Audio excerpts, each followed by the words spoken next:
Utility Board meeting for April 2020 to order. And before we do anything, I'd like to read this statement.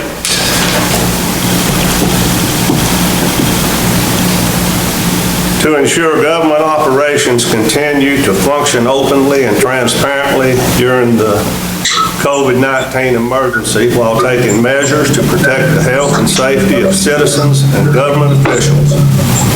Governor Bill Lee issued Executive Order number 16 on March 20, 2020, allowing governing bodies to conduct essential business by electronic means. A link to electronic meeting access and information is available online at www.loudonutilities.org.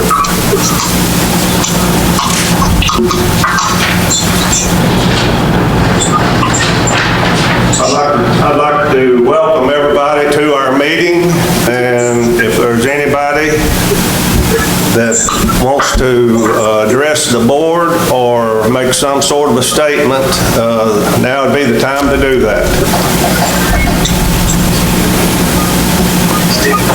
All participants are unmuted.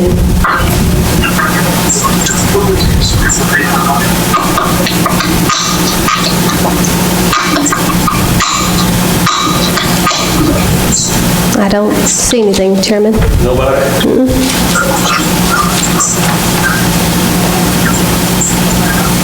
Okay, before we get into our regular business today, I'd like to take this minute to just tell you a little something about what our electrical department's done in the last couple of weeks.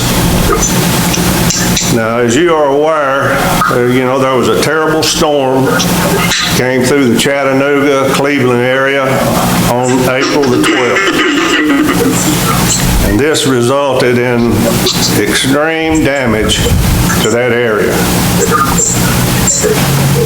Manager Ross was contacted through TV PPA about sending a line crew to help in restoration. Once the mutual aid agreement was updated, the electric department employees were asked if they were willing to assist in the restoration efforts.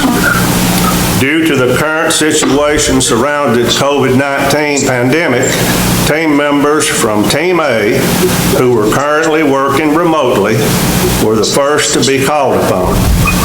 Chad Udy, Joe Don Moorfield, Tyler Wicker, and Adam Cook reported to Cleveland Utilities on Tuesday morning, April the 13th. This crew worked 16-hour days until they were released on Thursday, April the 15th.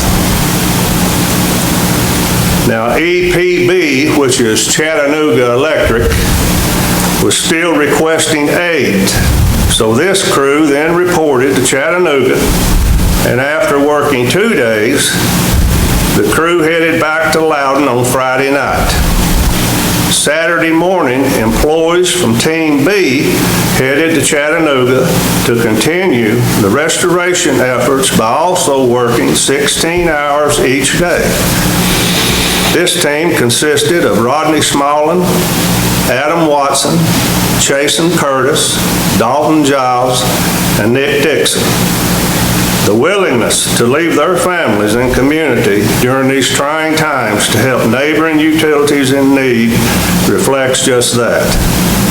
The reports received from both Cleveland and Chattanooga confirmed. They both praised not only the crew's ability, but also the character and the attitude that all these men displayed. These reports make Loudon Utilities extremely proud of our people. Now here's what Dean Watson, which is the electric department head in Cleveland, this is what he had to say. He said, upon releasing the crew, the manager of electric operations at Cleveland, Dean Watson, reported to Manager Ross only praises about how great a job the Loudon crew did. He said they, the crew, displayed a true servant's heart to go above and beyond for our customers to restore power under the most trying of circumstances. I hope you caught that, true servant's heart. That's one of the greatest compliments I feel like that anybody could give anybody else. So I certainly appreciate that. Now, on behalf of the Utility Board, I want to thank Manager Ross, Department Head Watkins, and the whole electric department for their sensitivity to the needs of our neighbors in time of trouble. Thanks to all for a job well done. My hat goes off. Thank you. I thought everybody might like to know just what kind of people we got, and they certainly displayed it during this aftermath of that tornado that come through Cleveland and Chattanooga. So thank you for listening to me. Can we do a roll call of the... You want me to roll call? All right, guys, I'm gonna roll call you, just make sure everybody can hear and we can get on. Tim Dixon. Here. Bart Watson. Present. Harley McCaffrey. Here. Gene Farmer. Here. Okay, guys, thank you. Now let me say this before we go any further now. When it comes time for a vote, we will have a roll call. And Nicole, you gonna call the roll? I'll call for it. Nicole, when it comes time for a vote, then Nicole will call the roll. The motions and the seconds, they have to be done normal, just like we've always done. So the first item on the agenda is the approval of minutes. Mr. Chairman, this is Chris Fry. I have reviewed the minutes and I recommend their adoption. Okay, thank you. We have the minutes confirmed and approved by our attorney, so we need a motion, please. I'll make the motion. Second. And a second. Okay. You get it? Councilmember Watson? Board Member, Director Watson? Oh, I'm sorry, you can call for a vote. You call for a vote. No, that's okay. We're ready to take a vote on this now, so Nicole, call the roll. Director Watson? Yes. Director Farmer? Yes. Director Dixon? Yes. Director McCaffrey? Yes. Director Campbell? Yes. Well, thank you, guys. The next item on the agenda will be the financial reports. Yeah, I hope everyone can see the presentation that's prepared for you on our split screen. And with that, Nicole will take us through the latest month's financial reporting.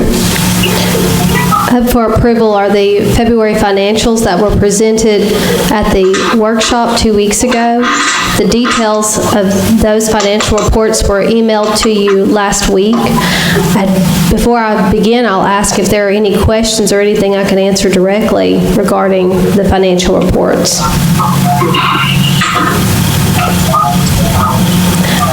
If not, what we have completed is financial reports through February.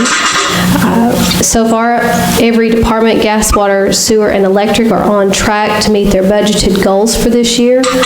We have completed the March financial reports. They were not ready to be published and reviewed. However, so far we are not seeing an impact to our budget goals even through March.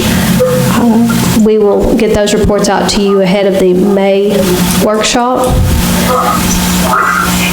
With the gas department, you see the detailed numbers there for the year-to-date and budget. Same for water.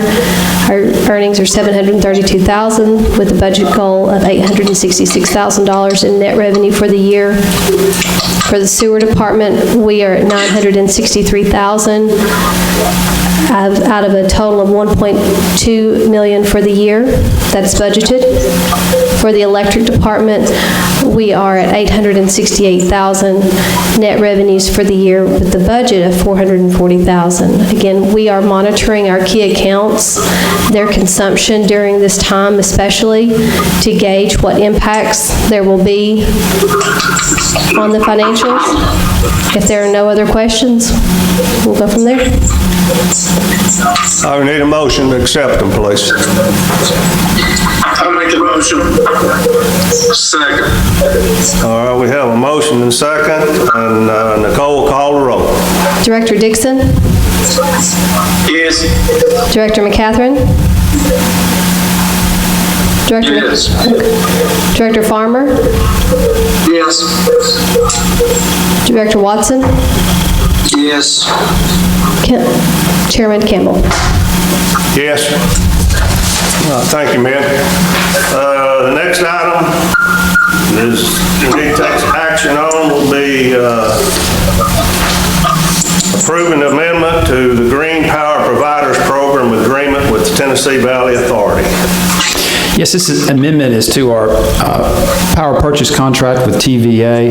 It allows certain energy producers, green energy producers on our system to be able to produce that energy and then sell it back to the grid at designated block rates. As part of the amendment, the block rate has a reduction, as part of this agreement, the TVA will directly meter these green power providers rather than Loudon Utilities. And that is the key difference, is moving from an interval generation meter to a non-interval generation meter that's monitored by TVA. This brings uniformity across the metering system. Anybody have any questions for Ty? No. None. Okay, I'll make the motion. I'll second. Director Watson made the motion. Who was the second? Gene. Gene Farmer raised his Gene hand. Farmer made the second. Yes.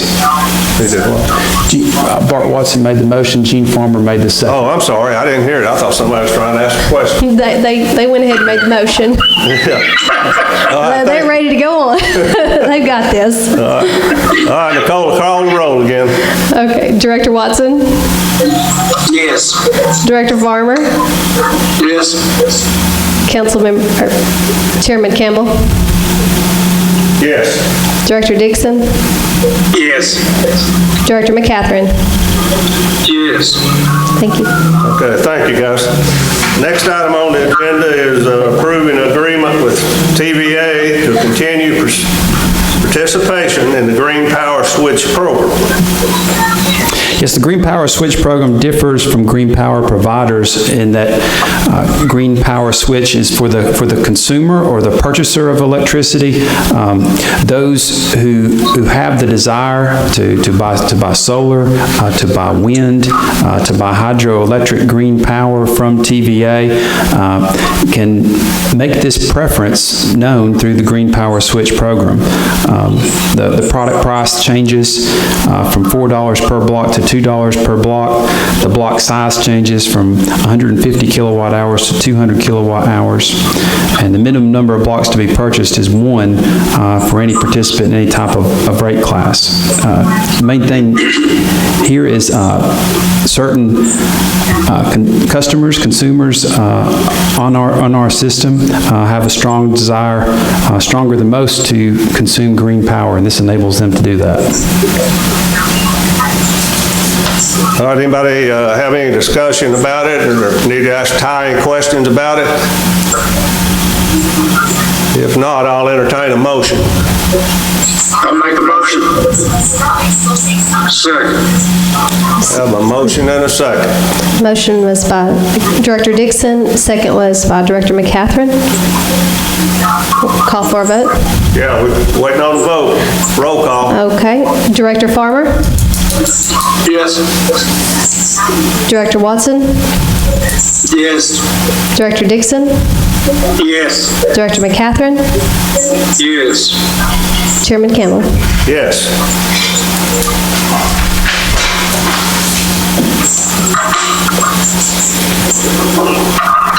All right, the next item on the agenda is reauthorizing the customer classification of interruptible natural gas customer. Yes. Big word. You will recall a few months back, a few meetings back, where you approved a special agreement, a special rate for Kimberly-Clark. That rate structure was created to cater to a specific supply contract because Kimberly-Clark was such a large volume user. This agreement is more catered to Morgan Olson, which will be an intermediate user. To supply Kimberly-Clark, we had to identify and procure more gas. We think that we can supply Morgan Olson with our existing supply. However, Morgan Olson will use more than the typical residential user, and because of these volumes that can cause price spikes in extreme weather months like January, we want to install this interruptible rate so that our other gas users are not subsidizing this supply. Is that, can you look at it like it's protecting the residential? Exactly, yes. Okay, thank you. I need a motion, please, unless somebody's got some questions.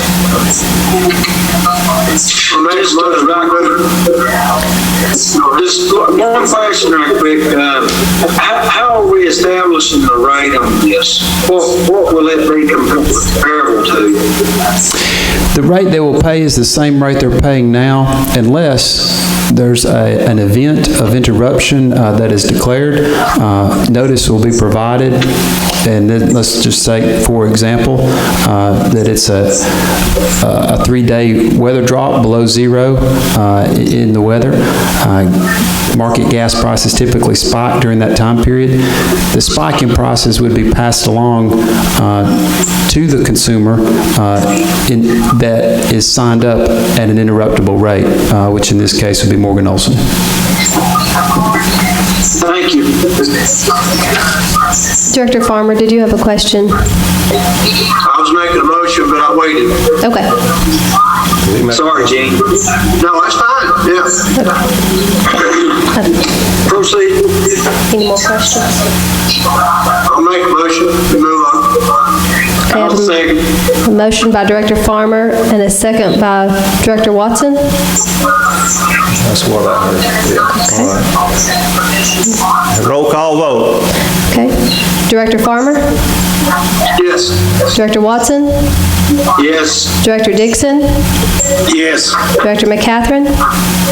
Yes. Chairman Campbell? Yes. Thank you. All right, the next item on the agenda is establishing natural gas rates for May. Yes, our supply broker has delivered us our prices beginning the month for the month of May, beginning May 1. It converts to a rate of 96 cents per 100 cubic feet. Need a motion, please. I'll make a motion. Second. We have a roll call. Director Dixon? Yes. Director Farmer? Yes. Director McCatherine? Yes. Director Watson? Yes. Chairman Campbell? Yes. That takes us to other and Tennessee Valley Authority fuel cost adjustment. Yes, TVA has notified us that the fuel cost adjustment for May was a decrease, which results in 15 cents less for each 1,000 kilowatt hours of residential customer use. Okay, thank you, Ty.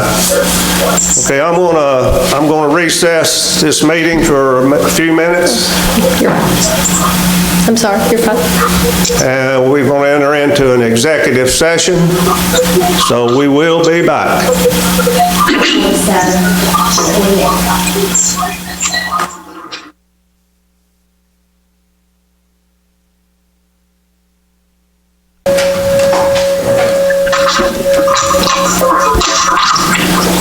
we back? Oh, yeah. All right, we just come out of our executive session, so I'm calling this meeting back to order. And about the only thing that we have left to do is if anybody has anything they'd like to say, and I'm talking about the board members. Anybody on the board have anything? Okay. This meeting is adjourned.